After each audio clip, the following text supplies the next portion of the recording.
আসসালামু আলাইকুম ছাত্ররা, কেমন আছো সকলে? আশা করি সকলে বাড়িতে ভালো আছো। ভালো থাকো এবং সুস্থ থাকো। তোমাদের ভালো থাকার আশা রেখে আজ আমরা ক্লাস করব। তোমরা জানো যে অনলাইন ক্লাস চলছে আমাদের নিউ হরাইজন একাডেমির পক্ষ থেকে। কলা বিভাগ এবং বিজ্ঞান বিভাগের ক্লাস চলছে। আজ আমরা এখন ক্লাস করব কলা বিভাগের পলিটিক্যাল সায়েন্স অর্থাৎ রাষ্ট্রবিজ্ঞান ক্লাস, একাদশ শ্রেণীর। তো রাষ্ট্রবিজ্ঞান ক্লাস এর আগে আমরা 8টি ক্লাস করেছি। আজ আমাদের 9 নম্বর ক্লাস আমরা দেখতে পাচ্ছি। তো এই 8টি ক্লাসে আমরা প্রথম অধ্যায় অর্থাৎ রাষ্ট্রবিজ্ঞান সম্পর্কে জেনেছি এবং দ্বিতীয় অধ্যায় রাষ্ট্র, সেই সম্পর্কে আলোচনা করছিলাম এবং আলোচনার প্রায় শেষ পথে আমরা সেখানে রাষ্ট্র কাকে বলে, তার বৈশিষ্ট্য, রাষ্ট্রের সঙ্গে সরকারের পার্থক্য, রাষ্ট্রের সঙ্গে অন্যান্য সামাজিক প্রতিষ্ঠানের পার্থক্য জেনেছি এবং তার সঙ্গে জেনেছি আমরা রাষ্ট্রের উৎপত্তি সম্পর্কিত বিভিন্ন মতবাদ, কিভাবে রাষ্ট্র সৃষ্টি হয়েছে। এই নিয়ে রাষ্ট্রবিজ্ঞানীদের মধ্যে মতভেদ পরিলক্ষিত হয়। তো রাষ্ট্রবিজ্ঞানীগণ যে সমস্ত মতবাদের উল্লেখ করেছেন সেগুলি ছিল আমাদের ঐশ্বরিক উৎপত্তিবাদ, বল প্রয়োগ মতবাদ, সামাজিক চুক্তি মতবাদ এবং ঐতিহাসিক বা বিবর্তনবাদ। অর্থাৎ রাষ্ট্র কিভাবে সৃষ্টি হয়েছে এই নিয়ে বিভিন্ন কাল্পনিক ও যুক্তি নির্ভর মতবাদ আছে। কাল্পনিক মতবাদগুলির মধ্যে অন্যতম ছিল ঐশ্বরিক উৎপত্তিবাদ, বল প্রয়োগ মতবাদ, সামাজিক চুক্তি মতবাদ এবং যুক্তি নির্ভর একটি মতবাদের উল্লেখ আমরা পাই যার নাম ঐতিহাসিক বিবর্তনবাদ, ঐতিহাসিক মতবাদ বা বিবর্তনবাদ।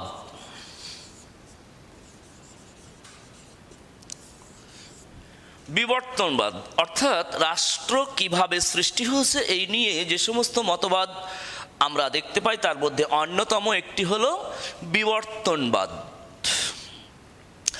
এই মতবাদের মূল কথা হলো রাষ্ট্র কোনো একটি নির্দিষ্ট সময়ে, নির্দিষ্ট পরিপ্রেক্ষিতে, নির্দিষ্ট পরিকল্পনাভাবে বা পরিকল্পনার মধ্য দিয়ে গড়ে ওঠেনি। কি বললাম? রাষ্ট্র কোনো একটি নির্দিষ্ট সময়ে নির্দিষ্ট পরিকল্পনার মধ্য দিয়ে গড়ে ওঠেনি।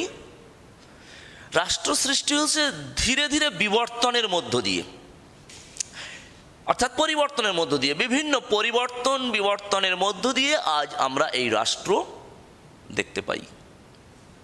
এই মতবাদের মূল কথা। তো যদিও মতবাদটি একটু ভিন্ন ধর্মী, অর্থাৎ আগের 3টি যে কাল্পনিক মতবাদ ছিল তাছাড়া একটু আলাদা।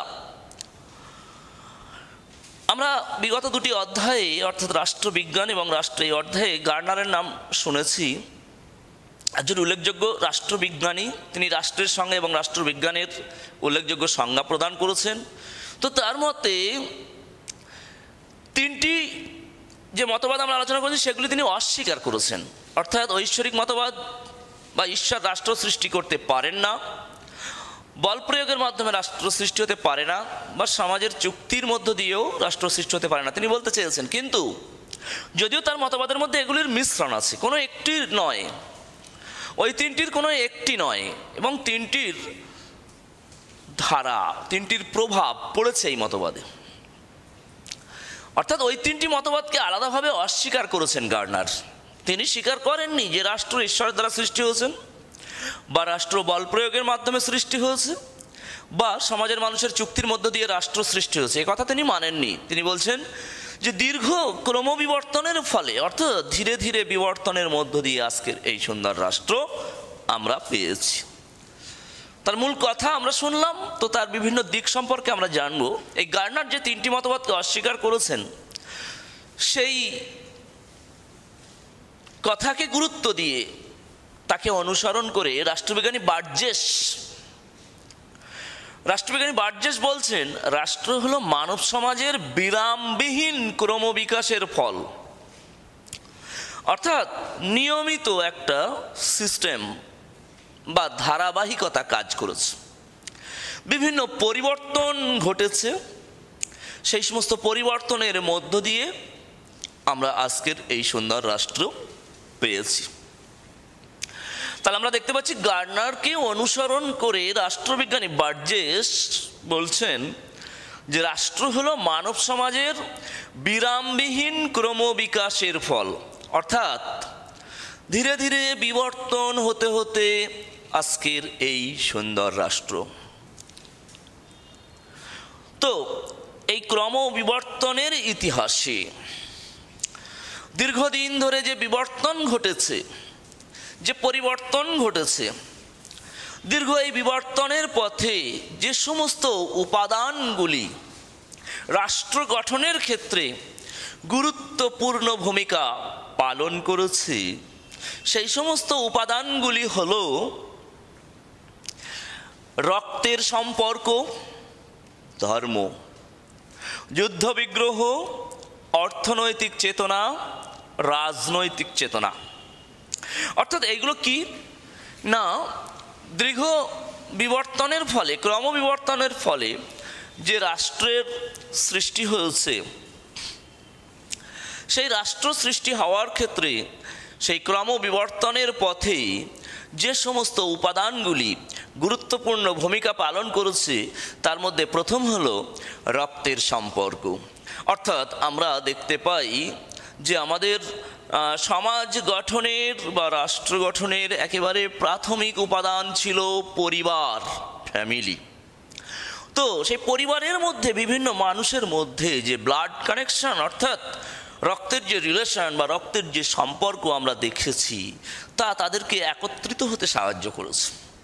তো এইভাবে নিজেদের পরিবার এবং পার্শ্ববর্তী পরিবার বা নিজেদের আত্মীয়, এইভাবে আত্মীয়তার মধ্যে যে একটা মেলবন্ধন বা একত্রিত হওয়ার যে প্রবণতা আমরা লক্ষ্য করি, অর্থাৎ যাদের মধ্যে আমাদের রক্তের সম্পর্ক আছে তারা আমরা একটাই ছত্রছায়ায় বসবাস করতে চাই, একতাবদ্ধ হতে চাই। এইভাবে একতাবদ্ধ হওয়ার একটা মানসিকতা তাদের জন্ম হয়েছে। তো দীর্ঘদিনের ফলে আমরা দেখতে পাই দিনের পর দিন সেই আত্মীয়তার বন্ধন একটা বৃহৎ আকার ধারণ করে, অর্থাৎ বড় হয়ে যায়। আপন লোক আস্তে আস্তে দূর হয়ে যায়। আরও জেনারেশন যত বাড়তে থাকে তত নিজের আত্মীয়দের সম্পর্কে দূরত্ব বাড়তে থাকে, একসময় অনেক দূরত্ব বেড়ে যায়। তো এইভাবে তখন সেই দূরত্বের মধ্যে আর সেই বন্ধনটা আস্তে আস্তে শিথিল হতে থাকে। অর্থাৎ রক্তের বন্ধন যখন আস্তে আস্তে শিথিল হতে থাকে, সেই সময় মানুষের মনে আবির্ভাব হলো ধর্মবোধ। অর্থাৎ আজ আমরা অনেক সময় বলে থাকি যে আমাদের হিন্দু দেশ, আমাদের মুসলিম দেশ, বা আমরা হিন্দু, আমরা মুসলিম, আমরা জৈন, আমরা খ্রিস্টান। এই আমরা বলার মধ্যে সেখানে দুটো মানুষ নয়, 10টা মানুষ নয়, 20টা মানুষ নয়, হাজার হাজার কোটি কোটি মানুষকে বোঝায়। অর্থাৎ সেই কোটি কোটি মানুষকে একটা একত্রিত হওয়ার মানসিকতা প্রকাশ পায় সেখানে। বুঝতে পারছো ছাত্ররা?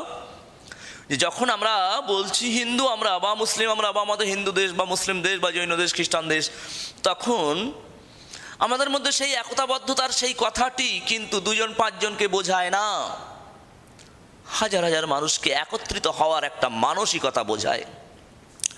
অর্থাৎ এই যে বোধ, আবার আমরা যখন বলছি আমরা ভারতবাসী, তখনও কিন্তু কোটি কোটি ভারতবাসীর কথা বোঝাচ্ছে।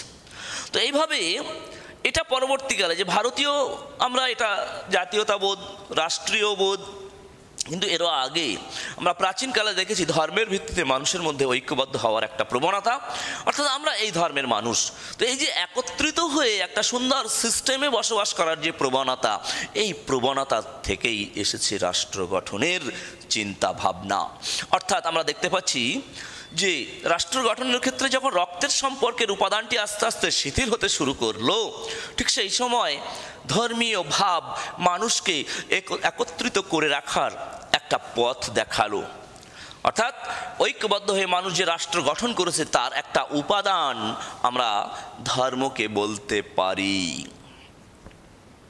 নেক্সট আমরা দেখতে পাচ্ছি যুদ্ধ বিগ্রহ, অর্থাৎ যে কথাটা আমরা বলপ্রয়োগ মতবাদের মধ্যে পেয়ে থাকি, অর্থাৎ মাইট ইজ রাইট,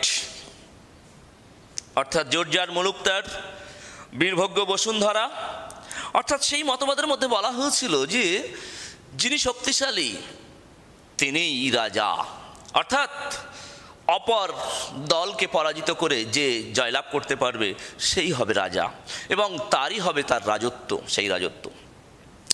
তো সেক্ষেত্রে আমরা এই উপাদানটির মধ্যে, যুদ্ধ বিগ্রহ নামক উপাদানটির মধ্যে আমরা বলপ্রয়োগ মতবাদের একটা আভাস দেখতে পাই। আমরা আগেই বলেছি যে বিভিন্ন মতবাদের সংমিশ্রণ ঘটেছে এখানে বিবর্তনবাদে। তো যুদ্ধ বিগ্রহের মাধ্যমে কখনো দুটি উপজাতির মধ্যে, কখনো দুটি গোষ্ঠীর মধ্যে বিবাদ হয়েছে। একটি গোষ্ঠী যখন জয়লাভ করেছে সেই গোষ্ঠীর সেই সব রাজত্ব তার আয়ত্তে এসেছে। এইভাবে আস্তে আস্তে ক্ষুদ্র উপজাতি থেকে, গোষ্ঠী গোষ্ঠী থেকে, গ্রাম গ্রাম থেকে রাষ্ট্র পরিণত হয়েছে। তো যে কথা আমরা বলপ্রয়োগ মতবাদের মধ্যেও পেয়ে থাকি।